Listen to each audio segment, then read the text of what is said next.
The first photo appeared under my apartment door on a Monday morning. It was a Polaroid, a picture of me sleeping in my own bed. I was lying on my side, facing the wall. The photo had been taken from inside my bedroom. I live alone. My name is Sarah Mitchell, and I had lived in that apartment for almost 2 years. Nothing strange had ever happened before. I checked the back of the photo. No message. No date. Nothing. Then I noticed what I was wearing. It was the same shirt I had slept in the night before. I checked every window. Locked. The front door was locked too. Nothing was missing. I called the police. 2 officers searched the apartment but found no signs of forced entry. They asked about ex-boyfriends, neighbors, anyone who might want to scare me. There was no one. One officer suggested changing my locks and installing a security camera. So I did. That night, I barely slept. The next morning, another Polaroid was waiting under my door. This one was closer. It showed my face while I slept. Whoever took it had been standing beside my bed. I checked the security footage. Nobody had entered. The front door hadn't opened once. I searched the entire apartment. Closets. Under the bed. Behind the curtains. Even the vents. Nothing.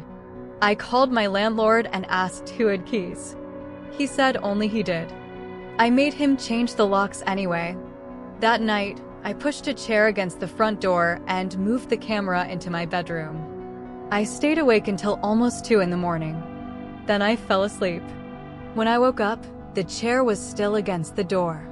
The windows were locked. The camera was still recording, but another Polaroid was lying on the floor beside my bed. My hands started shaking.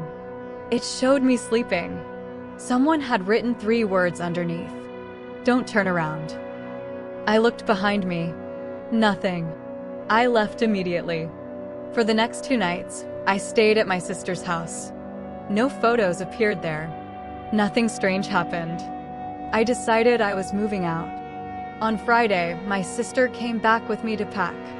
There was another Polaroid sitting on my pillow. This one wasn't of me. It was a photograph of my empty bedroom.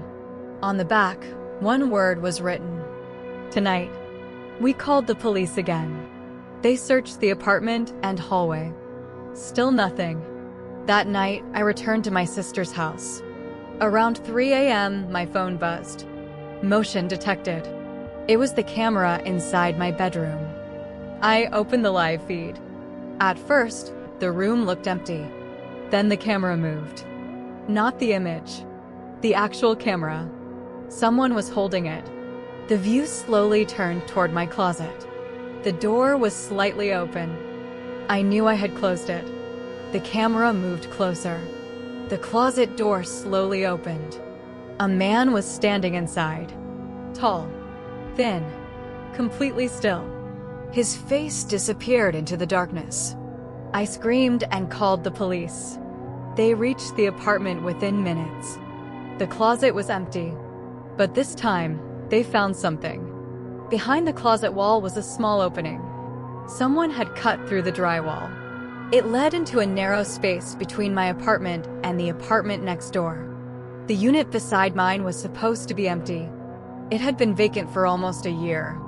The police searched it. Inside, they found cameras, old keys, notebooks filled with names, and hundreds of Polaroids.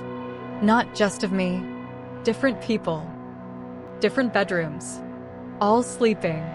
Some photographs were more than 10 years old, but whoever had been living there was gone. The police never found him. I moved out the next day. Eventually, I left the city completely. I found a new apartment hundreds of miles away. New building. New locks. New phone number. I told almost nobody where I lived. 6 months passed. Nothing happened. I started sleeping normally again. Then last week, I woke up and found an envelope outside my door. No name, no stamp. Inside was a Polaroid. It showed me asleep in my new bedroom. I almost dropped it. Then I noticed something in the background. My bedroom door was open. In the dark hallway, someone was standing there, watching me. I turned the photograph over, for words were written on the back. "You shouldn't have moved."